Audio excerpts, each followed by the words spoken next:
Bonjour à tous, nous sommes le lundi 5 juillet 2010. Alors le Tour de France, c'est reparti pour 3 semaines. J'ai plaisir à parler du Tour de France car n'en déplaise à beaucoup de gens, à beaucoup d'intellos, à beaucoup d'artistes et beaucoup d'amis, je dois dire. J'aime le Tour de France, et oui, ça doit être mon côté beauf. Mais j'aime la grande boucle, sans doute un reste de l'enfance, le souvenir de la vision des coureurs à l'âge de 10 ans, quand on imitait les champions, en faisant des courses à quelques ados accompagnés d'un aîné qui nous suivait à cyclomoteur pour prendre les écarts entre les échappés. Alors je n'ai pas peur de parler d'un côté beauf quand on pense à tous les spectateurs des bords de route que, je dois l'avouer, je n'ai jamais fréquentés. J'ai réussi à suivre une étape du Tour en voiture, une étape de montagne, avec un champion du volant et les grandes frayeurs qui vont avec la proximité des ravins. Un vrai bonheur.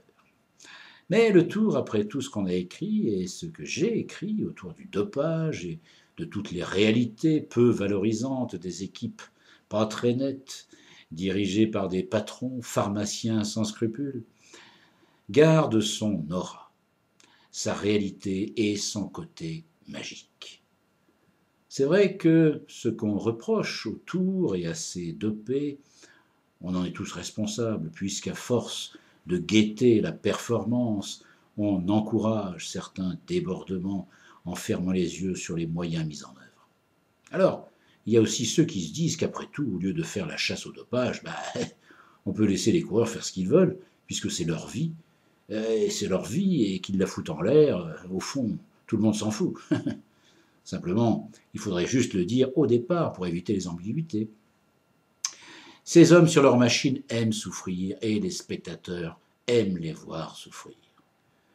On devrait emmener quelques footballeurs internationaux français sur une étape du Tour pour qu'ils voient ce que c'est que d'aller au bout de soi-même dans une compète. Mais bon, ça les dégoûterait peut-être de faire du sport. Qu'est-ce qui se passe? Ça doit être les grosses chaleurs qui me font promouvoir le sport. Enfin bref, le Tour, c'est des champions. Mais la France profonde, éternelle, ses détours, un côté Jean-Pierre Pernaut qui nous raconterait une vie décalée, un air de vacances immuable, joyeux, parfumé. Je ne veux pas faire du lyrisme bon marché, mais quand même, l'été, c'est le Tour. Sa caravane publicitaire, ses commentateurs, ces anciens champions qui parlent du passé avec l'accent du présent, ce présent qui regarde un peu en arrière avec des grands noms de l'écrit, comme Antoine Blondin ou Louis Nucera, qui ont du mal à trouver des remplaçants aujourd'hui. Alors pour tous les porteurs de bidons qui composeront le peloton et permettront aux stars de briller, je dirais, et encore, bravo.